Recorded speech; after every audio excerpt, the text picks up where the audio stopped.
Welcome to FUNC YOU UP, the podcast that gives you the best of functional medicine, nutrition, and wellness in 8 minutes or less. Hello, everyone. Welcome back to FUNC YOU UP. This is Michelle Miller, clinical nutritionist. And this is Diana Orchant, functional medicine registered dietitian. On today's episode, we want to talk to you all about thyroid and specifically autoimmune thyroid conditions and kind of how does it happen, how do we approach it, and what do you as the patient need to know if you indeed have autoimmune thyroid issues or thyroid issues in general. And really, if you're listening to this episode, you should really make sure that you start with episode 18, which is called the butterfly gland. That's going to give you a full overview of how the thyroid actually works, whereas this is more of a part 2, where we'll go into autoimmune conditions that affect the thyroid. You bet. So I first just want to start out with a quick summary though. So we have the thyroid gland, which is this adorable little butterfly gland. It's right below our Adam's apple. And this produces thyroid hormone. Thyroid hormone gets into nearly every cell in our body, helps us do a whole host of things. And that's why when there are thyroid issues, when the thyroid is working too fast or too slow, that's a big reason that we have a wide variety of symptoms in the body because it's affecting a lot of different cells in the body. So what does autoimmune thyroid mean? Well, somewhere along the way, the thyroid is working along and the immune system got confused and decided that it was going to attack the thyroid tissue cell. So to understand how to resolve this issue or to understand how to approach this issue, we kind of have to back it up and explain and understand how we even got to that point. So Diana, start us all the way back from the beginning of where some of these things can be going wrong. How does this even happen? So there are 3 main things that really trigger autoimmunity in general, but we're going to talk specifically about autoimmunity and how it affects the thyroid. So these 3 main items are leaky gut, which we'll dive into, the various environmental triggers, and then of course having a genetic predisposition to autoimmunity in general or thyroid autoimmune conditions. Exactly. So genetic predisposition, some sort of environmental trigger, and leaky gut. So, okay, let's dive into what the heck is leaky gut. That doesn't sound too scientific. It sounds really creepy. So let's first understand the GI system. We have this beautiful, these beautiful tubes, right, of your GI system, your large intestine, small intestine, colon, that are basically covered with these microvilli, and I think of them as these little, like little fingers, if you will. But they're all tightly. It's actually maybe like grass. You could like rub your hand around it, right? It's like these tight junctions is what they call is like this barrier. So these kind of like the food particles are moving through the GI system and they rub against the grass, if you will, or the little microvilli, and that is what allows our nutrients to get pulled down, passing the gut barrier and getting into the bloodstream so we can absorb those nutrients. So that's when everything's going right. So then Diana, tell us when things are going wrong. So when things go wrong, it could be really anything that triggers your immune system gets through those tight junction or those beautiful waves of grass, as we might describe it. So if something gets through, and that could be a particle of gluten that you're sensitive to, it could be medications.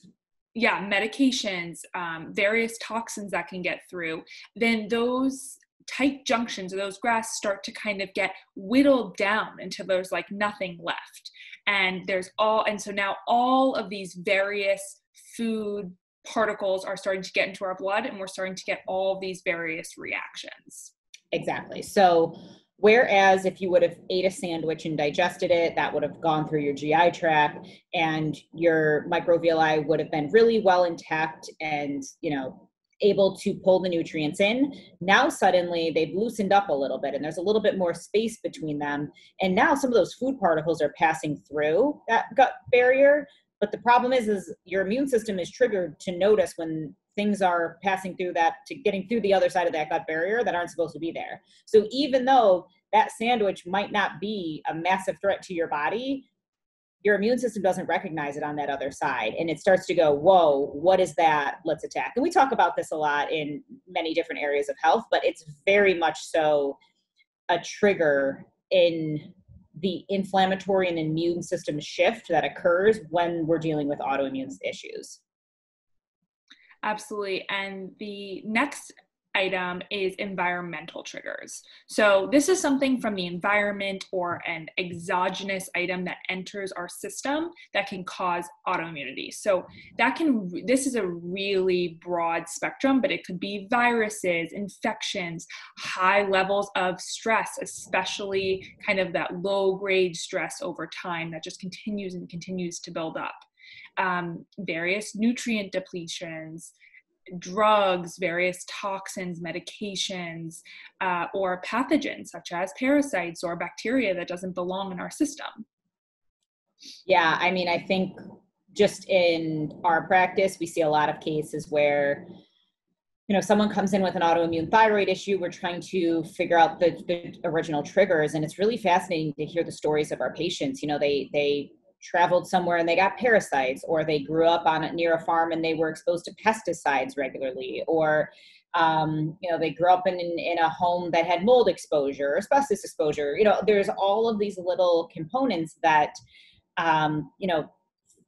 I think that's kind of where the genetics plays a little bit of a role also, is like one person can grow up in that environment and maybe it won't express as much of an issue to the immune system. Another person could grow up in that same environment and genetically could be a little bit more predisposed to those triggers creating an issue.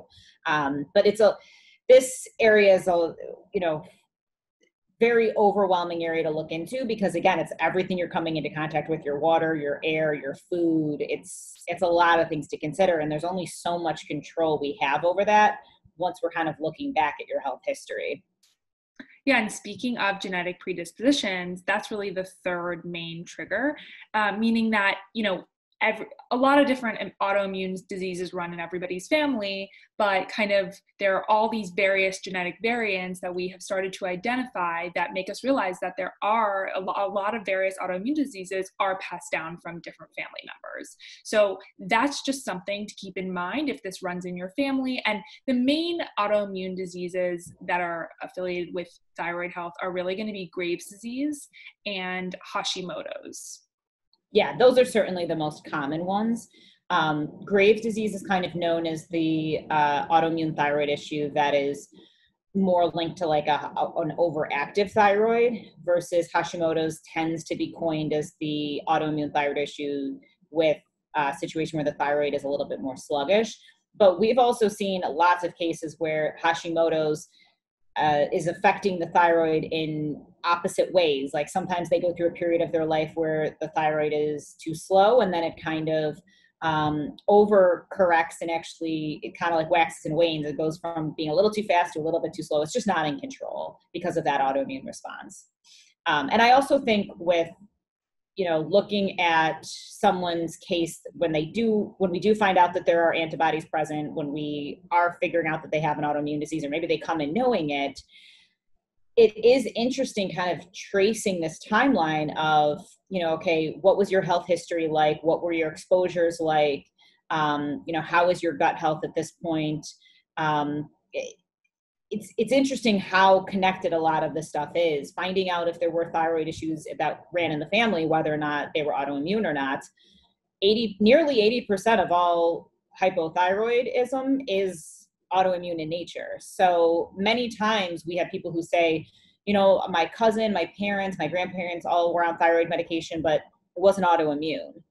Well, maybe it was, and they just weren't having the proper testing. So Diana, talk to us a little bit about how we even know if somebody has autoimmune thyroid issues or just kind of classic thyroid conditions. Yeah, so a lot of times there's so many different markers for the thyroid that kind of we have to look to put together and understand kind of how the entire thyroid as a gland is functioning, instead of just looking at, one or two markers that might be generally tested in, a primary care office. But with that said, there are specific ones where we can kind of test for autoimmunity. So a few just to name off the bat that we always like to make sure we're testing, especially if there's some imbalance in the thyroid that we're detecting, would be TPO antibodies, thyroglobulin antibodies, TSI. Is there any other? Those are the big ones. Yeah. There's a handful of other ones. Looking at, sometimes you can look at your thyroid receptor site antibodies, but I would say TSI, TPO, thyroglobulin, those are going to be some of the big ones. And also understanding if those are positive, doesn't really matter if you don't feel anything yet, and it doesn't really matter if you don't have gut issues yet, and it doesn't even matter if your other thyroid hormones are looking okay. Like, this is a sign there's an autoimmune process going on in your body, and you have to get control of it before it tries to take control of you. Yeah, so there's a lot that we can do about it. And we've even seen, I mean, where people come in with sky high antibody levels, and through diet and lifestyle and nutraceuticals, we can really start to bring down those numbers.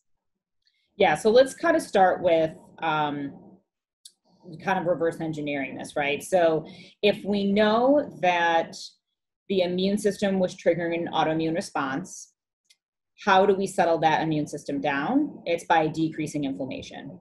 So that's going to be decreasing inflammation through the diet, through our stress and our emotional triggers, getting better, more restorative sleep, and even the activities we're doing. Are we overworking our body? Are we getting enough movement? So you have to figure out inflammation there. Maybe we want to use some anti-inflammatory nutrients to kind of settle things down as well. So that's kind of the first thing, to getting control of that. But then you also have to remember how much the gut had a role in this, and kind of approaching that in a comprehensive enough way that you're going to heal this leaky gut and remove all the things that were causing leaky gut in the first place. So Diana, talk to us about how we do that. Yeah, I mean, and we think about how many times have we seen people that come in who just said, my thyroid's in balance. I need to fix X, Y, and Z with just my thyroid. I have no GI symptoms. And we're like, please get the gut testing. And then we find bacteria, fungal infections, various parasites. Various pathogens in their stool that are kind of this light bulb that goes off, that it's really all connected, and it begins with the gut.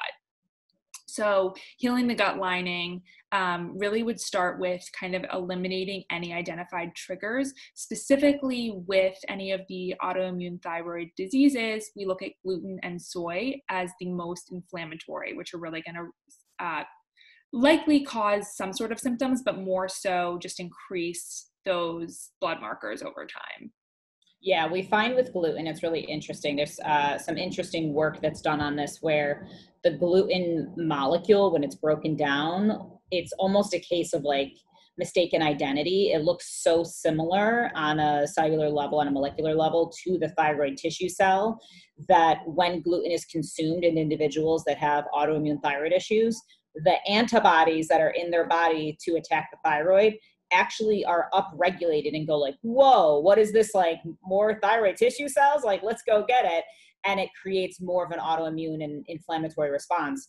So removing gluten from the diet, like 100%, this is, nobody likes to get that news, but we've seen incredible drastic changes in thyroid issues just when that one food is removed. It's worth it.